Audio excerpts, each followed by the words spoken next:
Interstellar flight is part of a long-standing quest to expand our horizons and go where we've never been. What imperatives will define our first interstellar mission when it finally launches and finally arrives?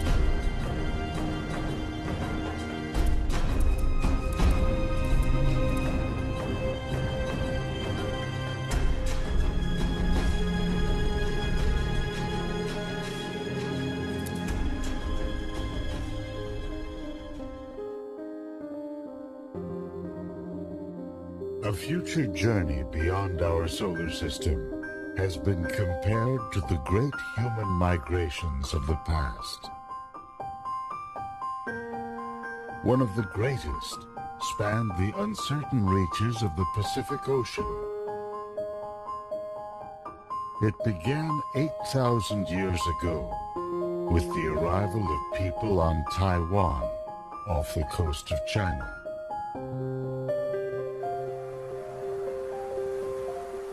By around the year 1200 AD, their Polynesian descendants arrived at their furthest point, Easter Island.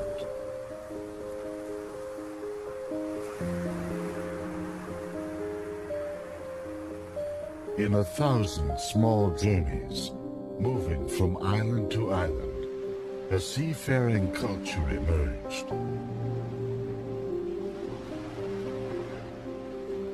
What are the Tongas, the Fijis, and Easter Islands of the future?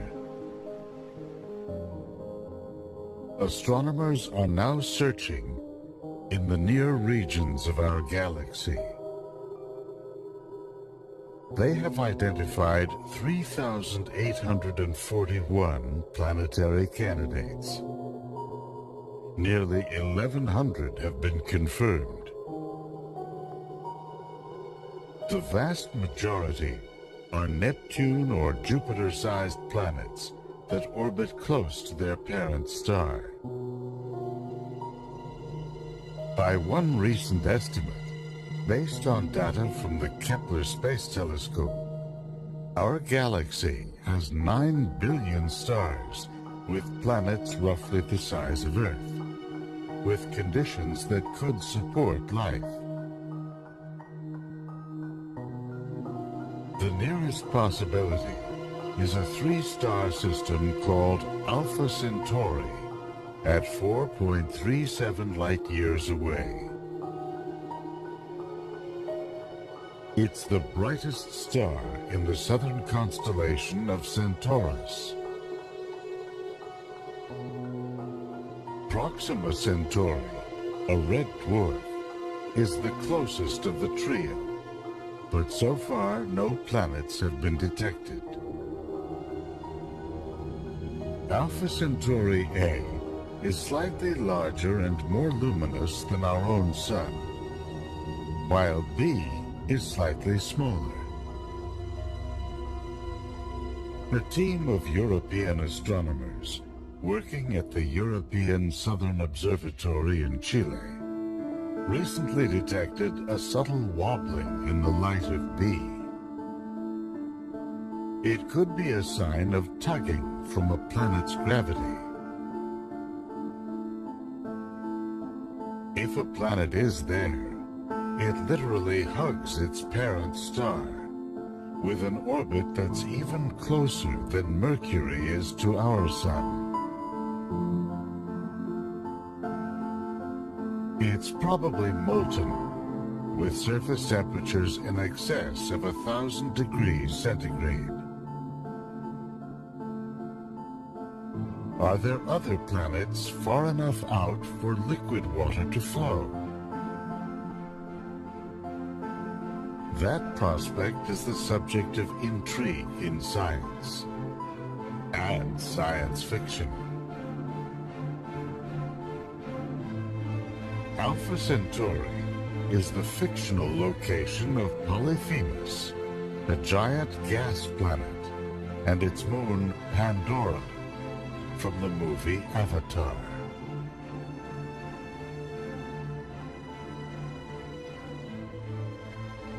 The year is 2154. Earth has been ruined by environmental catastrophe.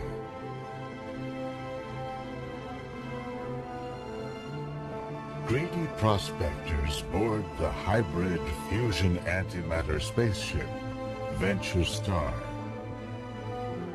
They descend on an innocent hunter-gatherer people called the Na'vi.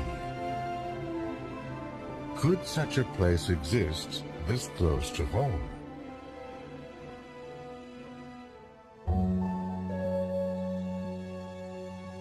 One problem with Alpha Centauri is that the orbits of A and B bring the stars as close as Saturn is to our Sun. This means that planets further out could have been pulled away and flung out into space.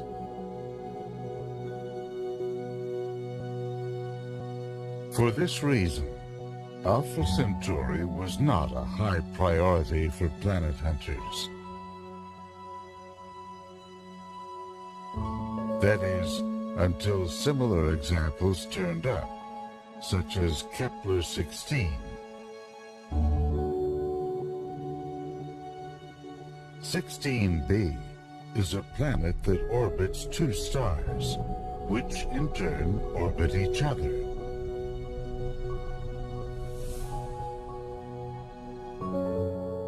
Or Gliese 667, a triple star system 22 light-years from Earth.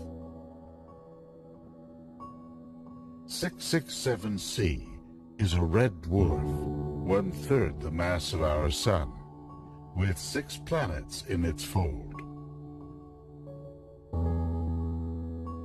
3 of them, small enough to be called super-Earths, orbit at a distance that could allow liquid water to flow on their surface.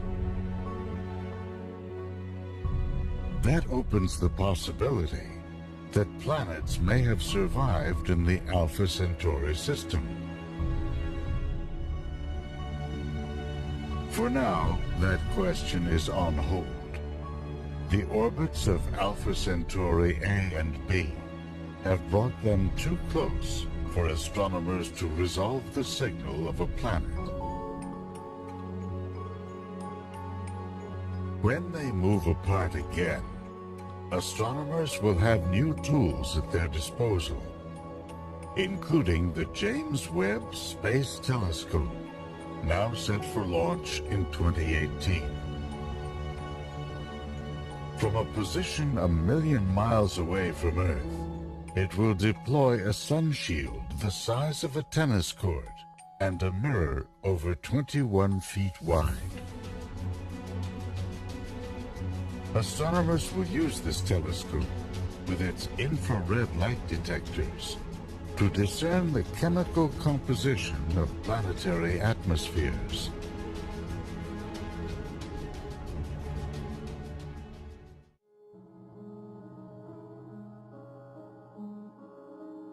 Here are Alpha Centauri A and B, as seen by the Cassini spacecraft just above the rings of Saturn.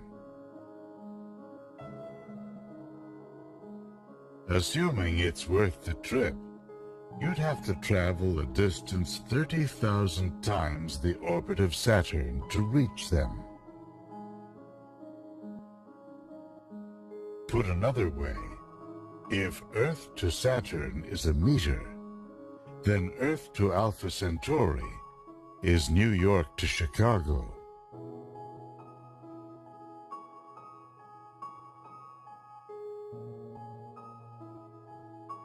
To put the journey into perspective, consider Voyager 2, now on its way out into the galaxy. After a series of gravitational assists from Jupiter and Saturn, the spacecraft is traveling at about 62,000 kilometers per hour. If it were headed in the right direction, it would need another 73,000 years to reach Alpha Centauri.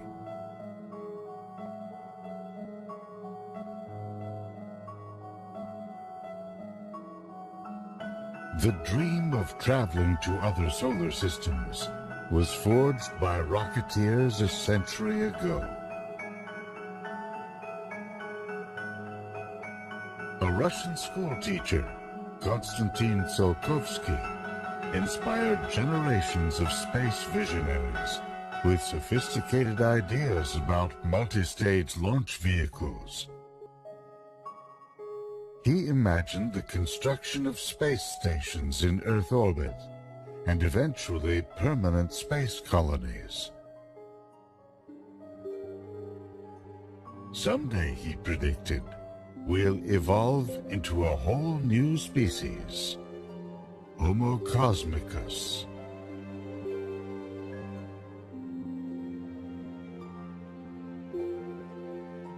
Since then, rocketry's greatest advances have centered on ways of containing explosive propellants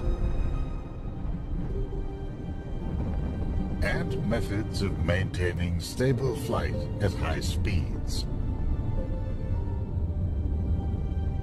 The problem with chemical rockets is that they are just not very efficient.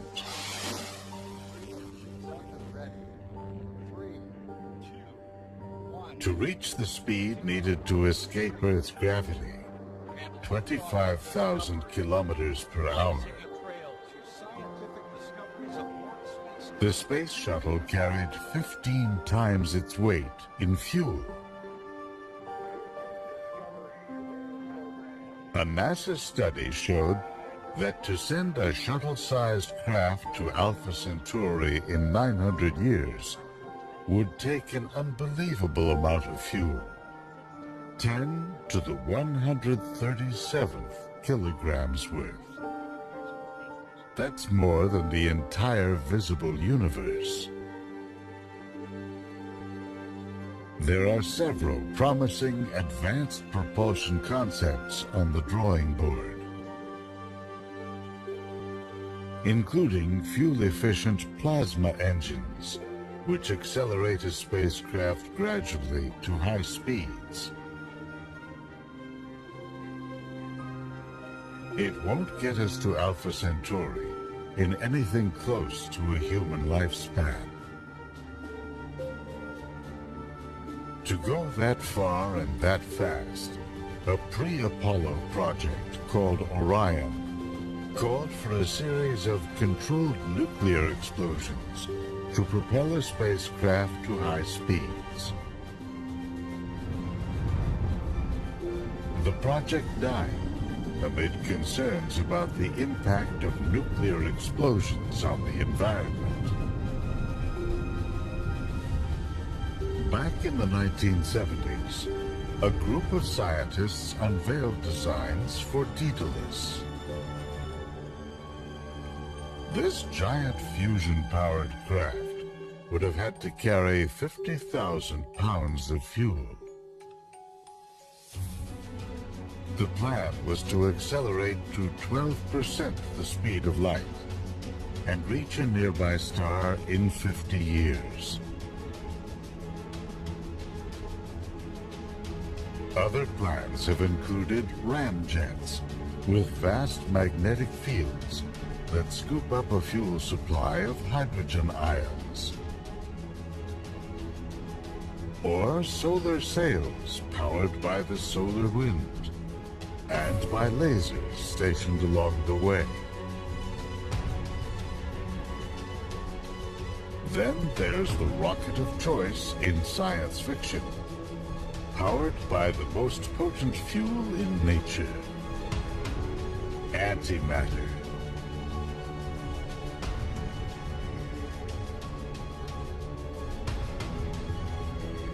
In James Cameron's Avatar, a fusion antimatter hybrid engine powers a 1,500-meter-long spaceship. It makes the journey to Alpha Centauri in just 6 years. Antimatter consists of electrons and protons, but with their electrical charges reversed. Whenever it comes into contact with normal matter, the two annihilate each other in a ferocious blast of energy. Only trace amounts can be found in the universe today. For example, in the high-energy environments of black holes. It's so powerful that a mere 10,000th of a gram is about all it would take to send a spacecraft to Jupiter. Current designs for an antimatter drive use magnetic fields to isolate and channel the fuel.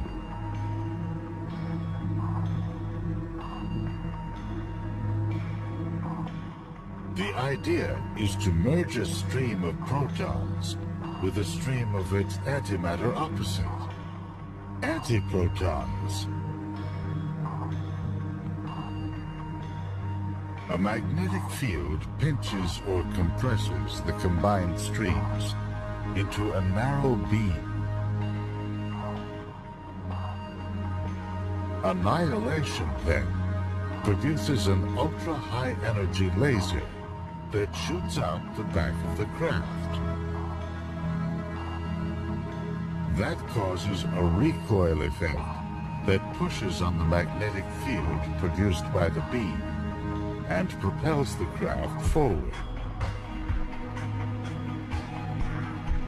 Antimatter can be produced on Earth in giant physics labs like the Large Hadron Collider.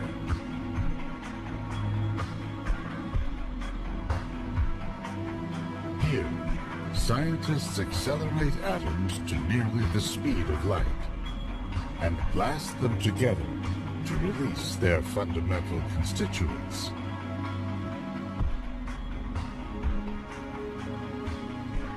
The yield is so small that the cost of producing just a gram's worth of antimatter would be upwards of $100 trillion.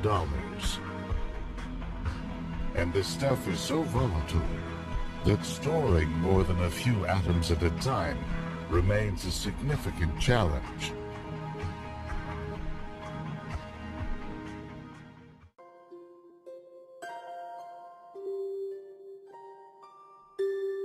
If specialized facilities were built, the cost could drop, by one estimate, to as low as $10 billion per gram. One idea would be to station an antimatter factory in space, powered by the 1 billion watts per kilometer delivered by the sun. Another is to harvest antimatter already produced in space. The idea is that cosmic rays interacting with interstellar particles send about a kilogram of antimatter flying into the solar system every second. Some of it has been shown to circulate in radiation belts that surround the Earth. Theoretically, it could be captured by a large magnetic scoop that sits in a high orbit above the planet.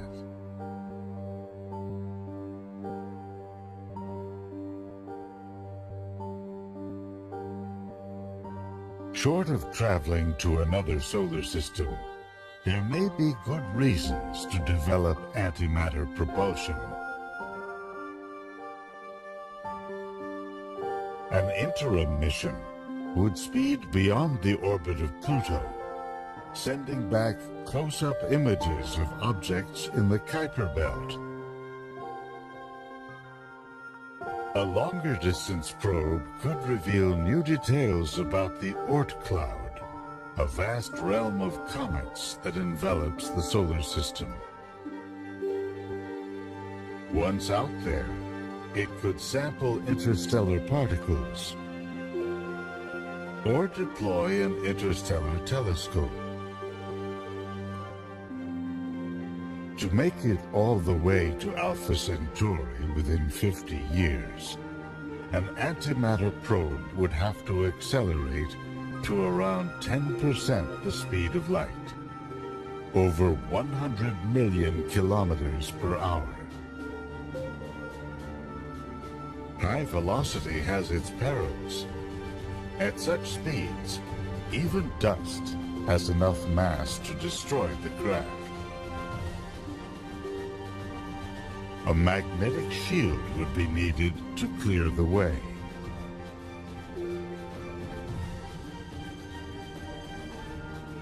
If it could be done, there may be other destinations to consider.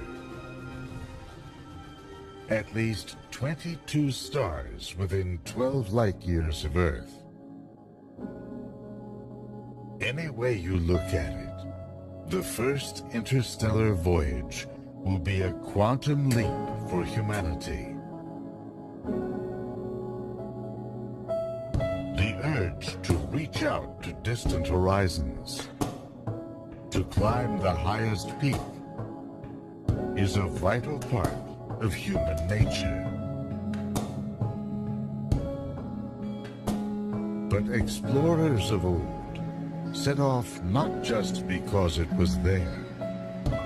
At times it was greed, hunger, fear, and despair that propelled them from their homelands and allowed them to endure their long journeys. What imperatives will send future generations into space? To the physicist Stephen Hawking, it's a question of survival. I don't think the human race, he said, will survive the next 1,000 years unless we spread into space. There are too many accidents that can befall life on a single planet.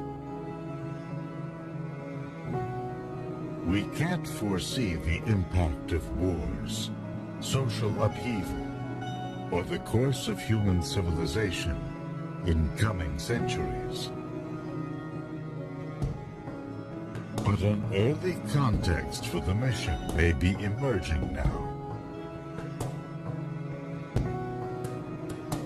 On one hand, the technological advances that might make such a mission possible could revolutionize many other aspects of life on this planet.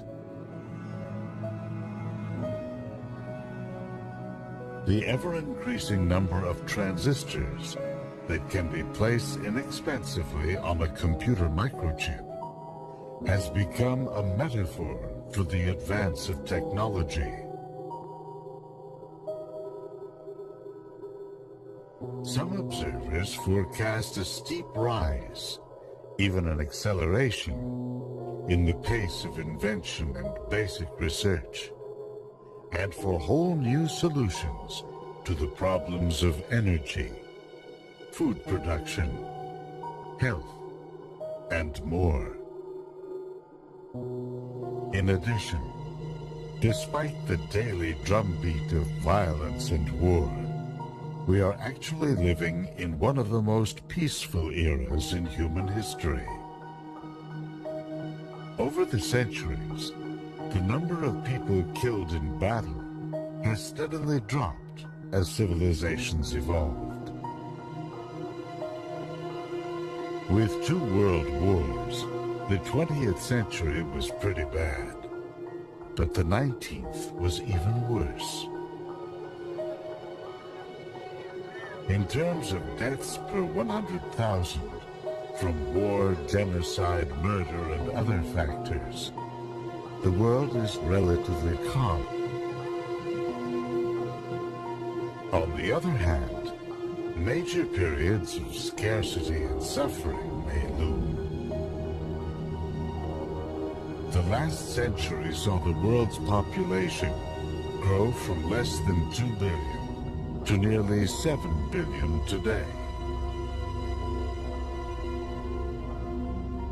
It may reach 9 to 10 billion by the year 2040.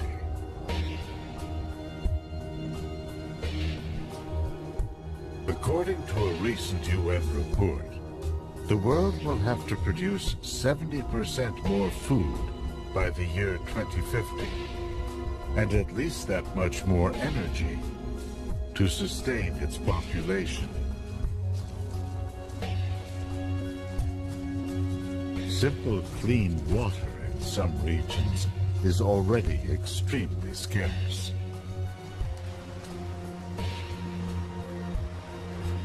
Now throw in environmental impacts like rising sea levels, or the spread of deserts linked to a gradually warming climate.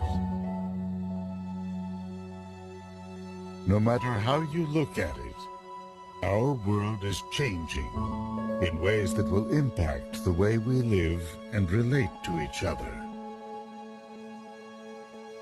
Will technological advancements allow us to halt the degradation of our natural environments and increase the carrying capacity of our planet? Will we find ways to mitigate the effects of war, natural catastrophes, or political upheavals?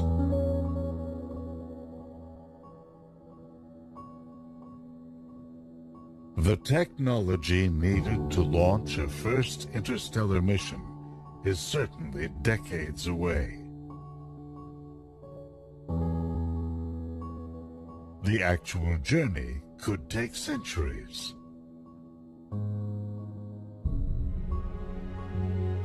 The mission will likely be designed to relay basic information on a world whose light we have studied intensively from afar. Back home, it will no doubt spur reflection on who and what we have become as a people, as a planet.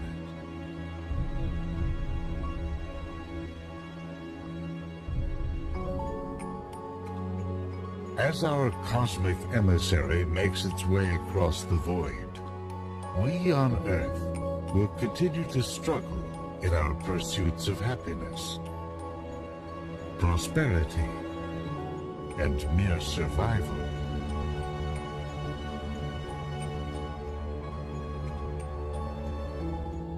When it arrives, we'll scan the data for evidence of a world like our own. One that may harbor life.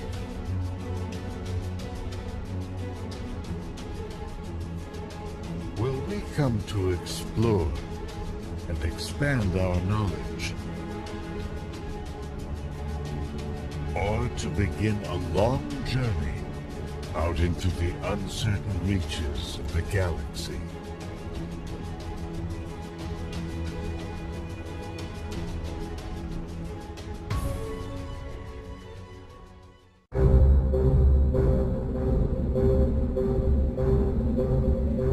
The year is 2154. Our planet has been ruined by environmental catastrophe.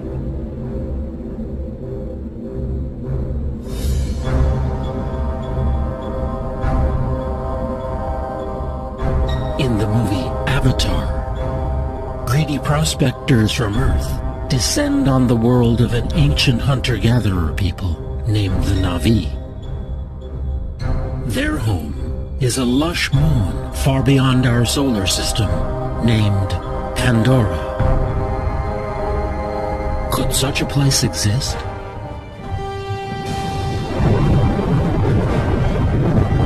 And could our technology and our appetite for exploration one day send us hurtling out to reach it? In fact, the supposed site of this fictional solar system is one of our most likely real interstellar targets, until a better destination turns up. Pandora orbits a fictional gas planet called Polyphemus. Its home is a real place, Alpha Centauri, the brightest star in the southern constellation of Centaurus.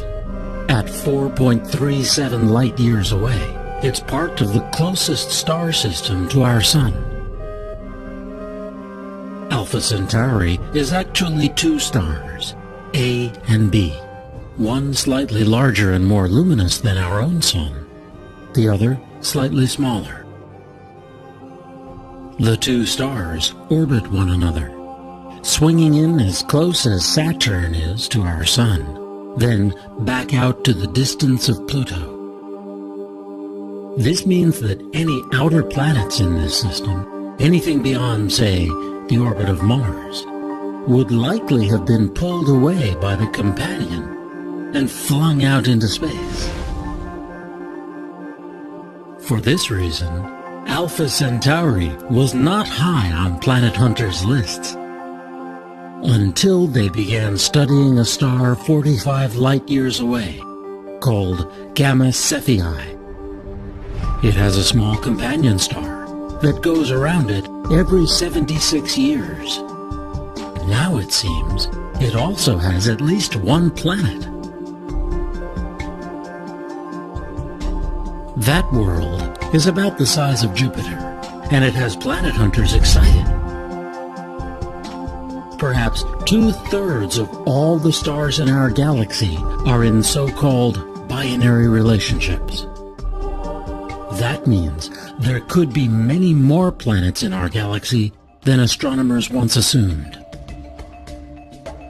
At least 3 teams are now conducting long-term studies of Alpha Centauri, searching for slight wobbles in the light of each companion star that could indicate the presence of planets.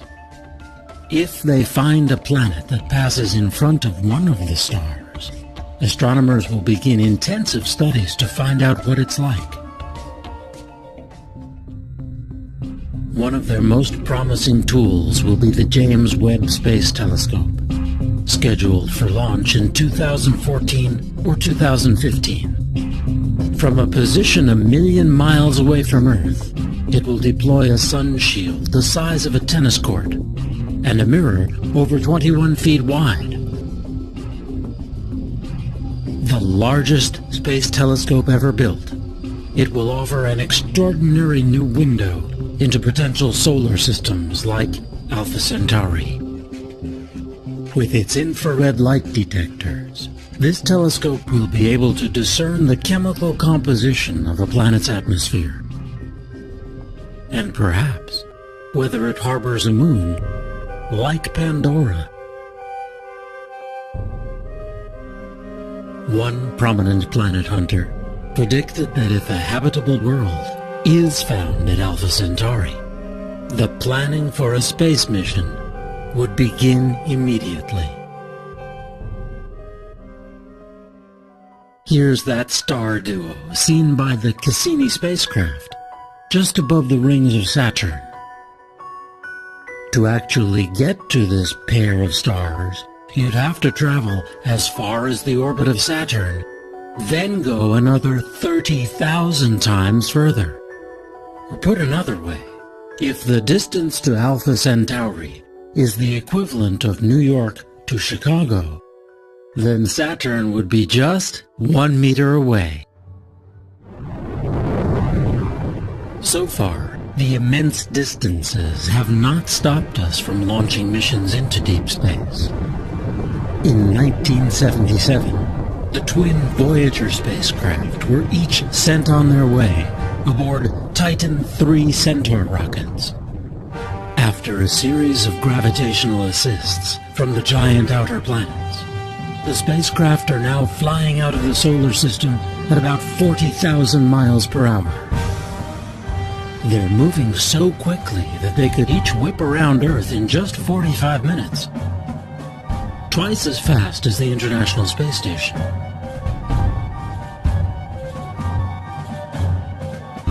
Voyager 1 has now traveled over 110 astronomical units. That's 110 times the average distance between Earth and Sun, or about 10 billion miles. But don't hold your breath. If it was headed in the right direction, it would need another 73,000 years to travel the 273,000 astronomical units to Alpha Centauri. When it comes to space travel, we've yet to realize the dream forged by rocketeers a century ago. A Russian schoolteacher, Konstantin Tsiolkovsky, inspired generations of space visionaries with sophisticated ideas about multi-stage launch vehicles.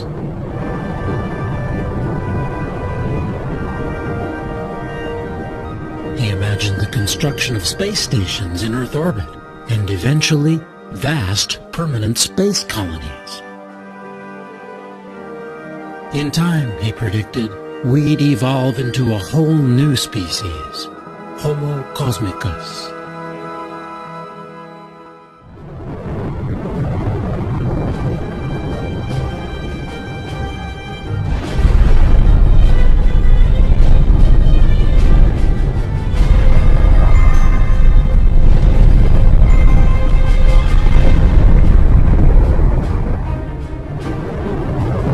Since then, rocketry's greatest advances have centered on ways of containing explosive propellants and methods of maintaining stable flight at high speeds. The problem is that chemical rockets are just not efficient for long-distance space travel. To reach the speed needed to enter orbit around Earth, 17,500 miles per hour, the space shuttle must carry 15 times its weight in fuel, and that's efficient compared to some other rocket systems. And you'd need to be traveling more than 25,000 miles per hour to break free of Earth's orbit and go anywhere else.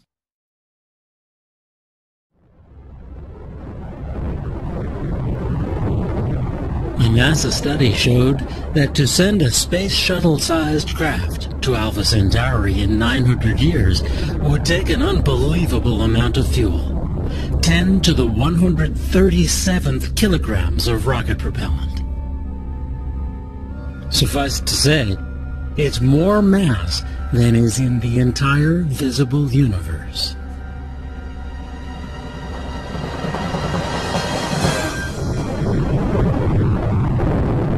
While only a very tiny percentage of NASA's budget goes to advanced propulsion, there are some promising ideas on the drawing board. Rockets powered by nuclear fuel, or plasma, a supervolatile gas. Huge sails pushed along by the pressure of photons from the sun. Ion drives. But to reach Alpha Centauri within a human timescale, we'll have to go with the most potent fuel in nature that we currently know. It's the science fiction fuel of choice, antimatter.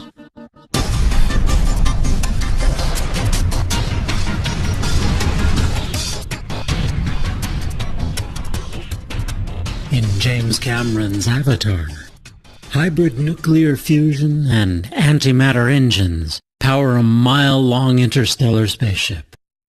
At a speed of 670 million miles per hour, this vehicle makes the journey to Alpha Centauri in just 6 years. Antimatter really does exist, as the mirror image of the universe we know. It consists of electrons and protons, but with their electrical charges reversed. Whenever it comes into contact with normal matter, the two annihilate each other in a ferocious blast of energy.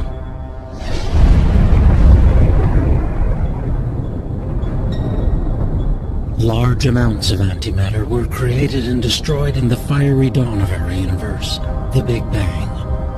But somehow, in one of the great mysteries in science, we were left with a universe whose visible substance is almost all normal matter.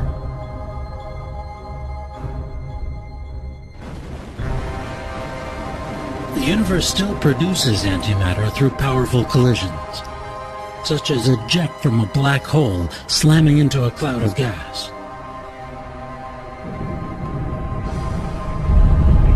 When matter and antimatter obliterate one another, they emit gamma radiation that we can then detect with instruments such as the Fermi Gamma Ray Space Telescope. Fortunately, black holes aren't the only way to generate antimatter. In giant labs, like the Large Hadron Collider, scientists accelerate atoms to nearly the speed of light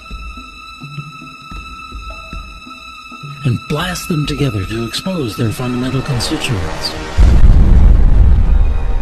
Small amounts of antimatter can be made this way, but it's incredibly expensive. With a dedicated facility, the cost of producing it might come down far enough to produce usable amounts. And that's the hope of one researcher. Dr. Gerald Smith has been working for over a decade to find a way to trap this volatile substance and store it in isolation from the rest of the universe.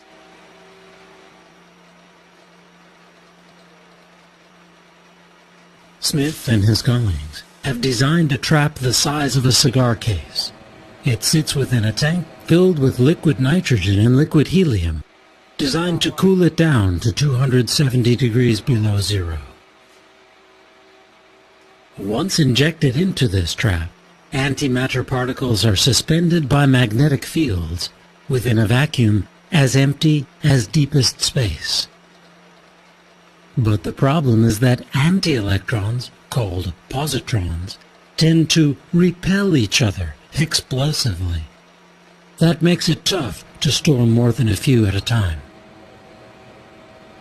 This team now believes it may have discovered a pathway to storing large amounts over longer periods of time. Their solution lies in combining positrons with electrons, forming an element called positronium. In theory, with the right magnetic fields, these electrically neutral atoms might be held indefinitely. When released under controlled conditions, ultra-high energy antimatter beams could turn out to be ideal cancer killers, or lead to revolutionary industrial applications. Or perhaps one day, they could power long-distance spaceflight. It wouldn't take much. Antimatter is so potent that it defies common sense. A chunk the size of a small coin could propel the space shuttle into orbit. Smith estimates that once in low Earth orbit, a human mission to Mars would take as little as 10 milligrams worth. The basic idea of an antimatter rocket is simple.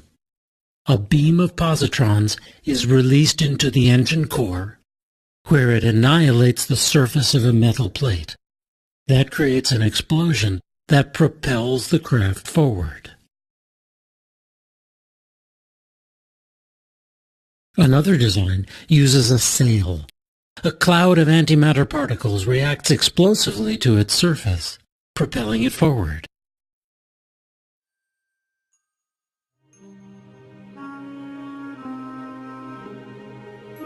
Short of traveling to another solar system, there may be good reasons to contemplate developing antimatter propulsion. A preliminary mission would speed beyond the orbit of Pluto, sending back close-up images of dark planet-like objects that ring the solar system out in the Kuiper Belt. A longer-distance probe could reveal new details about the Oort cloud, a vast realm of comets that envelops the solar system. Once out there, it could sample particles that make up the interstellar medium, or send back unique data sets on dark matter, the invisible stuff that makes up the overwhelming portion of our universe.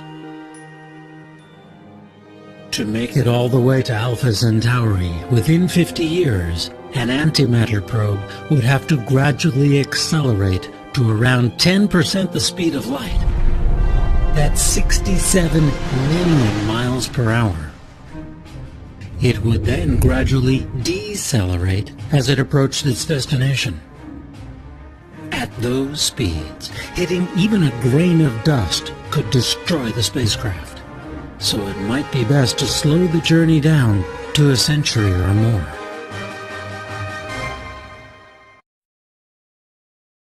It's safe to assume for now that we would only send a probe to Alpha Centauri if we discovered a habitable world. There may be other choices in our solar neighborhood. They include Proxima Centauri, a red dwarf star 4.2 light-years away that may be gravitationally bound to Alpha Centauri. Beyond that, not quite 6 light-years away, is Barnard's star. Or there's Lalande 21185, a red dwarf 8.3 light-years away. We already know it has 2 Jupiter-sized planets. There are at least 22 stars within 12 light-years of Earth. And any way you look at it, the first interstellar voyage will be a quantum leap for humanity. The urge to reach out to distant horizons, to climb the highest peaks, to push ourselves past our perceived limits, seems to be a vital part of what makes us human. Yet, explorers of old set off not just because it was there. At times it was greed, hunger, fear, or despair that propelled them outward from their homelands and allowed them to endure their long journeys. Whether we attempt to make this leap to the stars may come to depend on how we regard this planet. To the physicist Stephen Hawking, the journey is imperative. I don't think the human race, he said, will survive the next 1,000 years unless we spread into space. There are too many accidents that can befall life on a single planet. Indeed, we can't foresee the impact of wars, social upheaval, or the course of human civilization in coming centuries. But today, we can see the often conflicting trends that could one day propel us out into the interstellar void. On one hand, the technological advances that might make such a mission possible could revolutionize many other aspects of life on this planet. The ever-increasing rate at which numbers of transistors can be placed inexpensively on computer microchips has become a metaphor for the advance of all technologies in this century. From a few thousand transistors on the first printed circuits of the 1970s, computer chips now have billions etched onto their surfaces. Even that number could seem amazingly small in another few decades. Many observers forecast a steep rise, even an acceleration, in the pace of invention and basic research, and for whole new solutions to the problems of energy, food production, health, and more. On the other hand, major periods of scarcity may loom. In the 20th century, the world saw the largest increase in its human population, from less than 2 billion up to 6 billion. The world's population is now around 6.8 billion. It's expected to reach 9 to 10 billion by the year 2040, with the biggest gains in Asia and Africa. According to a recent UN report, the world will have to produce 70% more food by the year 2050, and at least that much more energy to sustain its population. The scarcity of just simple clean water in some regions is already frightening. Now throw in environmental impacts, like rising sea levels, or the spread of deserts linked to a gradually warming climate. The culprit, to most scientists, is rising emission of greenhouse gases like carbon dioxide since the start of the Industrial Revolution. This map charts rising temperature readings from the year 1885 through to the present. In some places they've gone up by as much as 2.5 degrees Fahrenheit. Computer models project the trend out to the end of this century. Depending upon population growth, energy use, and conservation, temperatures could rise anywhere from 2 to 11 degrees more. Will technological advancements allow us to halt the degradation of our natural environments and increase the carrying capacity of our planet? Will we find ways to mitigate the impacts of war, natural catastrophes, or political upheavals? No doubt, if or when we launch our first mission beyond this solar system, the occasion will spur reflection on who and what we have become as a people, as a planet, just as the first missions to the moon and our neighboring planets once did.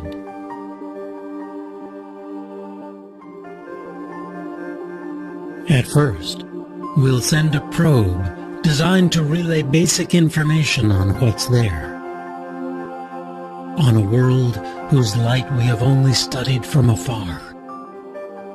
As this cosmic emissary makes its way across the void, we on Earth will continue to struggle in our pursuits of happiness and prosperity, or of mere survival.